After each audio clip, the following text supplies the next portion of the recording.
मूल में हम लोग देवी भागवत गौरंग के कथा श्रवण कर रहे हैं। आगे बड़े भाव के साथ पहले संकीर्तन से जुड़ा जाए, क्योंकि कहने वाले ने कहा आओ सजा ले आज तुम, आओ सजा ले आज को, अरे कल का पता नहीं,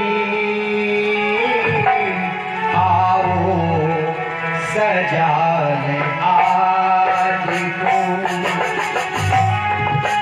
कल का पता नहीं, आओ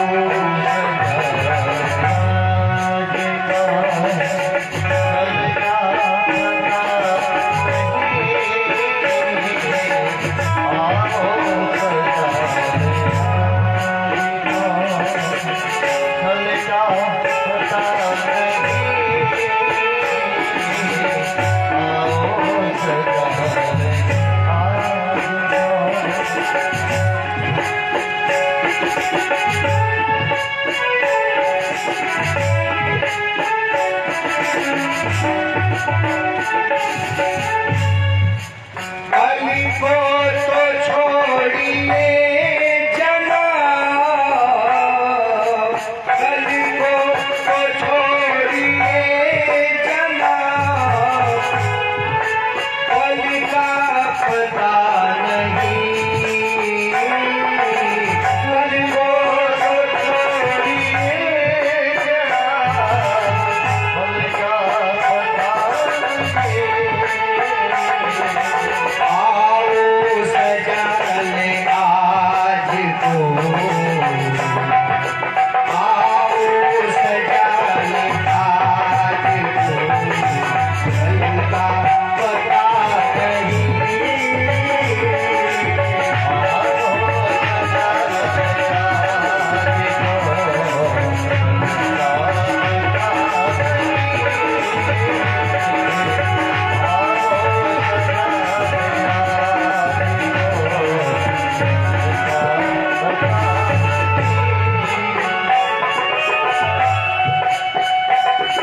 भगवतल भगवान की जय, सांवले सरकार की जय। तू ही ज्ञान वाला यार, भाग्य तारा कैसे करिए। अच्छा चलो ठीक बात, कोनो बात नहीं, ख्याल कर आवे। कल हम लोगों ने देवी भागवत के महात्म्य की कथा श्रवण कर रहे थे। देवी भागवत के महात्म्य में शुक जी शौनकादि ऋषियों को, शुक जी से शौनकादि ऋषि प्रश्न किए हैं, महाराज आप सारे पुराणों के जानकार हैं, व्यास जी के शिष्य हैं, आप व्यास के मुख से पुराणों का अध्ययन किए हैं, तो ये महाराज हम लोगों के मन में इच्छा है देवी भागवत को आप हम लोगों से कहें। भागवत का पूरक ग्रंथ महाराज 18 पुराण और 18 उप पुराण कहे गए। कहते हैं देवी भागवत को सुनने की इच्छा जब शौनकादि ऋषि सूत जी से प्रकट करते हैं, उन्होंने कहा हे ऋषियों, ऋत्वाक ऋषि ने देवी की महिमा को जान करके देवी की महिमा को बताया। घटना का उनके यहाँ घटी तो देवी की महिमा वो जाने कैसे। जब तक जहाँ कोई घटना नहीं घटती है, जब तक कहीं किसी आस्था से कोई नहीं जुड़ता है, तब तक कुछ जान नहीं पाता।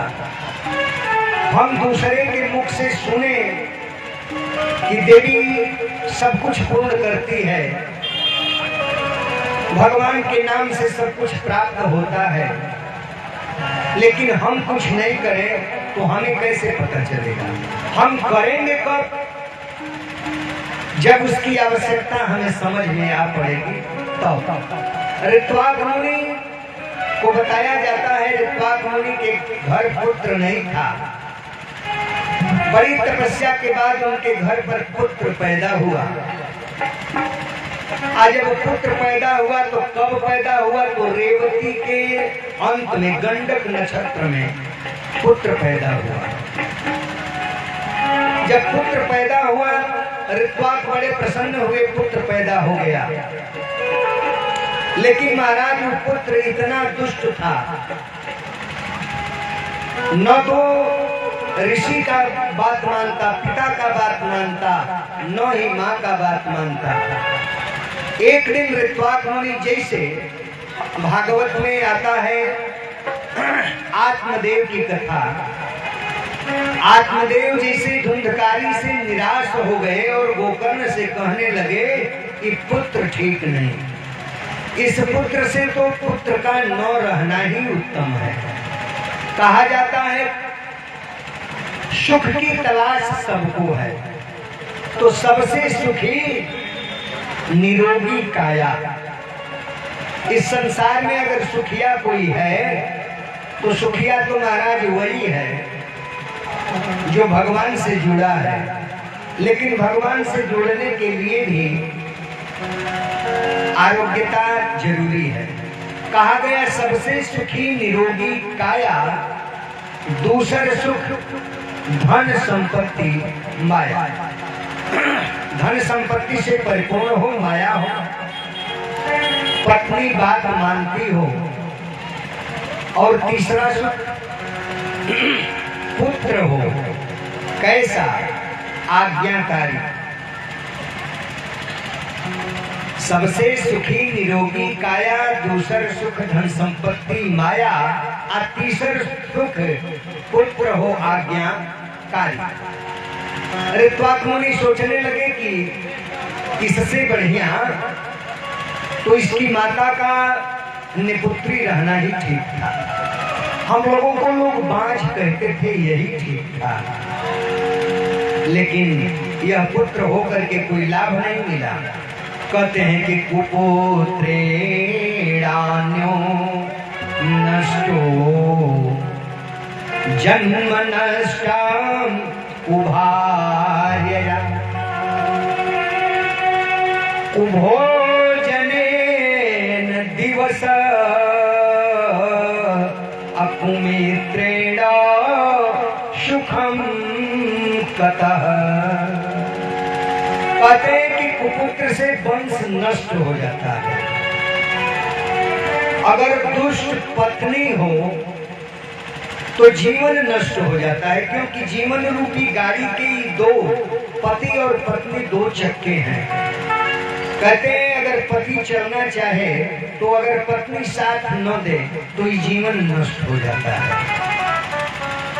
कुपुत्र से वंश का नाश, पत्नी से जीवन का नाश हो जाता है।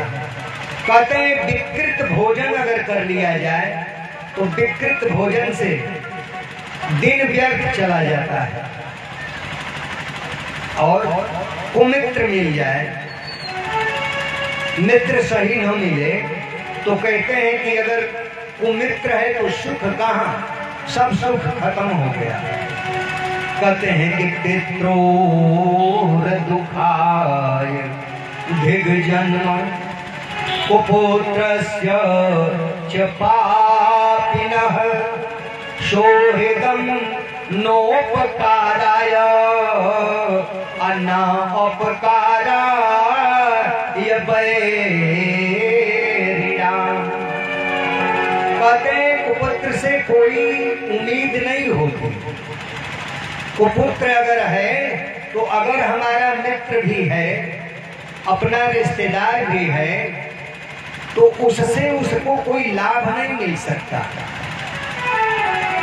अगर कुपुत्र है, पुत्र ठीक नहीं है, तो उससे क्या उम्मीद किया जाए? जब पिता को ही उम्मीद नहीं है, माता को ही उम्मीद उससे नहीं है, तो रिश्तेदार नातेदारों का वो क्या काम कर सकता है?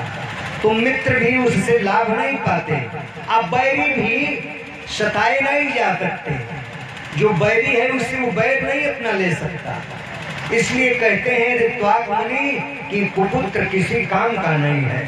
कहते हैं केवल माता पिता को कष्ट देने के लिए ही हुआ। ऐसे मन में विचार कर रहे हैं, तब तक गर्ग मुनि से उनकी मुलाकात होती है। गर्ग मुनि से उन्होंने पूछा, हे महाराज जी बताइए कि किसके अपराध से ऐसा पुत्र प्राप्त हुआ? लोग कहते हैं कि किसी दोष के कारण पुत्र ऐसा पैदा होता है। माता जैसी चाहे वैसे पुत्र को जन्म दे सकती है, तो आखिर इसमें दोष किसका है? कहते हैं कि मुनेर नैवा पराधस्ते नो मातुर नो कुलस्य च। गर्ग मुनि कहते हैं कि ये पुत्र को जन्म दे सकती है। आप लोग देखते हैं छोटे छोटे बच्चे हमसे आपसे ज्यादा जल्दी मोबाइल चलाना सीख लेते हैं। ज्यादा जल्दी मोबाइल चलाना सीख लेते हैं। इसके पीछे कारण क्या है? इसके पीछे का कारण यही है कि जब गर्भावस्था में उसकी माँ रही तो उस समय वो मोबाइल चला रही। अगर हम लोगों की भी माँ मोबाइल चलाई होती तो हम लोग भी गर्भ से ही सीख करके आए होते। महाराज 2-4 वर्ष के बच्चे 2-4 वर्ष के बच्चों को बताना नहीं पड़ता है, ऐसे ऐसे उंगली घिसते हैं और उसमें से सब कुछ निकाल देते हैं। जहाँ तक हम लोग नहीं, हम लोग पढ़ करके जाते हैं और सब ऐसे ही छेड़छाड़ करके जान जाते हैं। इसका प्रमाण हमारे ग्रंथ हैं। अगर गर्भ में शिक्षा न पाए होते अभिमन्यु तो 6 फाटक तोड़ करके 7वें में प्रवेश चक्राव्यूह में कैसे कर जाते? अगर गर्भ में ही शिक्षा जीव नहीं पाता, वंश अगर गर्भ में नहीं माता के सीख लेता तो नारद जी के द्वारा दी हुई शिक्षा, दिया हुआ उपदेश कयाधु पुत्र प्रहलाद कैसे सीख लेता? भगवान से उसकी लगन कैसे लगती? ऋत्वाक मुनि जैसे ही सुने कि रेवती नक्षत्र का प्रभाव है जिससे हमारा पुत्र दूषित पैदा हुआ, रेवती को उन्होंने श्राप दे दिया, जाओ तुम्हारा पतन हो जाए। महाराज रेवती का पतन हुआ ऋत्वा के तपस्या के बल से। पर्वत पर वह गिरी, नक्षत्र के गिरने से उससे एक तेज प्रस्फुटित हुआ जिससे एक लड़की उत्पन्न हुई। लड़की जब उत्पन्न हुई प्रमुच मुनि उसका लालन पालन किए और रेवती नक्षत्र के गिरने से उसकी उत्पत्ति हुई थी, इसलिए उसका नाम उन्होंने रेवती रख दिया। आश्रम पर ला करके प्रमुच मुनि ने उसका लालन पालन किया। जब विवाह के योग्य वह पुत्री हुई तो प्रमुख मुनि उसके लिए योग्य वर ढूंढने लगे। राजा दुर्दम से उसका विवाह उन्होंने करवाया। विवाह करने के योग्य वश अपनी कन्या को देख करके जब विवाह तय किए तो रेवती ने कहा कि ये पिताजी, आज से हमने कभी आपसे कुछ मांगा नहीं, तो आज से हमने कुछ मांगा नहीं, तो बस इतना ही मांग रही हूं कि हमारा विवाह रेवती नक्षत्र में ही हो। उन्होंने कहा कि रेवती नक्षत्र तो रही नहीं गई, कहां से रेवती नक्षत्र को फिर हम बुलावें। उन्होंने कहा कि ऋत्वाक मुनि ही इतने तपस्वी हैं, वही इस संसार में सबसे बड़े तपस्वी हैं जो कि सबको श्राप दे करके और पतन करा सकते हैं। तो क्या आपके तपस्या में बल नहीं है कि उसको स्थापित कर दें? प्रमुख मुनि ने उसके कथन पर देवी की आराधना की। देवी की आराधना, देवी हम में बल नहीं है, बल तुम में है। तुम्हारे बल पर तुम अगर चाहोगी मां तो हम इसको स्थापित कर सकते हैं। कहते हैं कि न तातो न माता न बंधो न दाता न पुत्रो न पुत्री न भृत्यो न भर्ता न जाया न विद्या न वृत्तिर्ममैव गतिस्त्वं त्वमेका भवानी। हे माता, न तो पुत्र की उम्मीद है, न माता का, न पिता का, न हमारे साथी सहयोगी बंधु ही हैं, न कोई दाता ही ऐसा है जिससे कुछ सहयोग लिया जा सके। अर्थात इस संसार में हमारा कोई नहीं है। अगर गति है किसी का तो हे मैया, बस तुम्हारी ही हमें गति है, तुम ही हमारा सहयोग कर सकती हो। भवाब्धा वपरे महादुख भीरो पपात प्रकामी प्रलोभी प्रमत्तः कुसंसार पास प्रबोध सदा। गतिस्त्वं त्वमेका भवानी न जानामि दानं न च ध्यानयोगं न जानामि तंत्रं न च स्तोत्रमन्त्रं न जानामि पूजां न च न्यासयोगं। हे मैया, हम कुछ नहीं जानते। न जानामि आवाहनं न जानामि विसर्जनं पूजां चैव न जानामि क्षम्यतां परमेश्वरी। इसलिए हे माता, गतेस्त्वं त्वमेका भवानी। हे मैया, बस तुम्हारी ही गति है। इस तरह से जब उन्होंने वंदना किया तो मैया प्रसन्न हो गई। और जब मैया प्रसन्न हुई तो उन्होंने प्रकट होकर के उनसे पूछा क्या चाहिए। उन्होंने कहा कि मेरी बेटी की आखिरी इच्छा है कि इसका विवाह रेवती नक्षत्र में हो और ऋत्वाक जी के द्वारा यह स्थापित नक्षत्र हो गई, पतन हो गया। हे मैया आप ही स्थापित कर दीजिए। प्रमुख जी के तपोबल से, मैया की कृपा से पुनः रेवती नक्षत्रों में जाकर के स्थापित हुई और उसी में उसका विवाह किया गया। इस तरह से मैया की महिमा को बताते हुए, इस देवी भागवत के महात्म्य को बताते हुए कथा का विस्तार करते हैं। कथा का विस्तार करने में कहते हैं, एक बार व्यास जी के मन में बड़ी क्षोभ हुई। काहे के लिए? तो व्यास जी अपने आश्रम पर थे, उनके आश्रम पर एक गौरैया का जोड़ा रहता था, गौरैया पक्षी का, और गौरैया पक्षी के जोड़े से एक अंडा हुआ जिससे उन्होंने एक बच्चे को उत्पन्न किया। और गौरैया के बच्चे को देखकर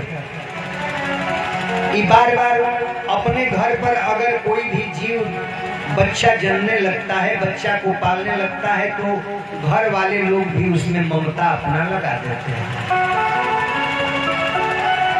व्यास जी देख रहे हैं कि ये दोनों पक्षी जोड़े जो हैं उसको पंख से सहलाते हैं, चारा चुप चुप करके ला करके उसको खिलाते हैं। इनके मन में आया कि आखिर ये ऐसा क्यों करते हैं। इस बच्चे से इनको कोई लाभ है का?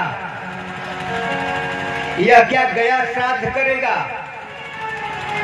हम लोगों को अपने वंश से, अपने पुत्र से यह उम्मीद होती है बुढ़ापे का लाठी बनेगा, सहारा बनेगा, पिंडदान करेगा, हम मरेंगे तो प्रेत श्राद्ध करेगा, वृषोत्सर्ग करेगा। कहते हैं गया श्राद्ध करेगा, भागवत सुनाएगा और सुना करके हमें उद्धार हमारा करेगा। लेकिन ये पक्षी इतना प्रेम क्यों कर रहे हैं? काई ऐसा करने वाला है? जबकि 2 महीने के बाद जैसे ही उस पक्षी का पंख जमेगा वह उड़ेगा, फिर मुड़ करके न अपनी माँ को देखेगा और न ही अपने पिता को नहीं देखेगा। इसीलिए बड़ा सुंदर भागवत में प्रसंग है, आप लोग जानते हैं। प्रमुखगण वृत्रासुर वरदान जब मांगता है भगवान से तो प्रथम वरदान में यही मांगता है, अजात पक्षा इव मातरम खगा। कैसा महाराज भगवान सामने प्रकट है, वह भी रण क्षेत्र में। रण क्षेत्र में भगवान हैं, रण क्षेत्र में लड़ रहा है। दुश्मन कैसा है? तो इंद्र जैसा। इंद्र से वृत्रासुर से युद्ध हो रहा है। इंद्र सहयोग में भगवान विष्णु का आवाहन किए, गरुड़ पर बैठे हुए भगवान आ गए। अब वृत्रासुर जब देखता है भगवान को तो अपना हाथ रोक देता है, ना महाराज अब नहीं लड़ेंगे, आप आ गए। उनका विनय करने लगा, करुणा निधान रउआ, करुणा निधान रउआ, जगत के दाता।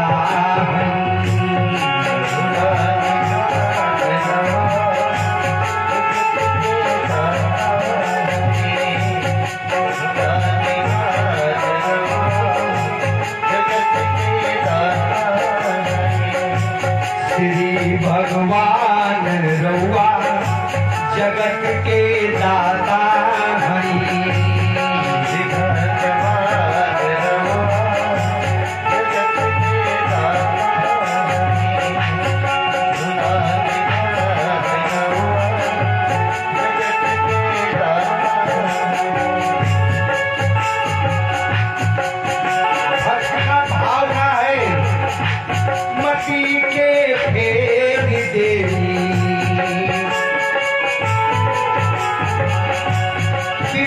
के शेर देली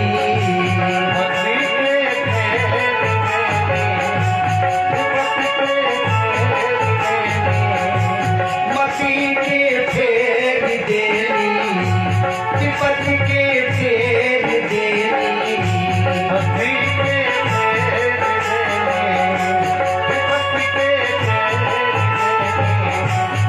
जाने जहान रउआ जगत के दाता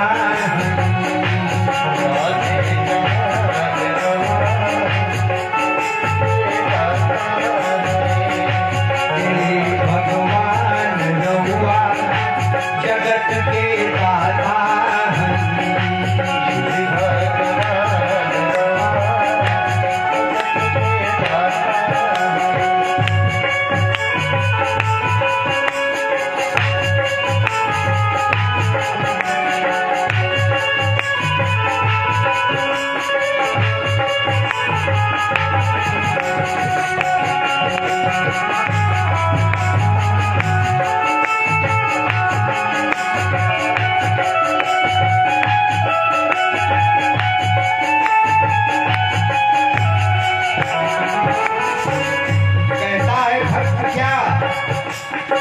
दास विदुर घर गई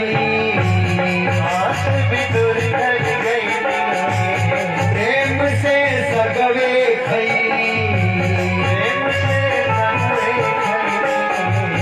भक्त विदुर घर गई प्रेम से सगवे खई भक्त विदुर घर कैसे सज के पकवान रउआ जगत के दाता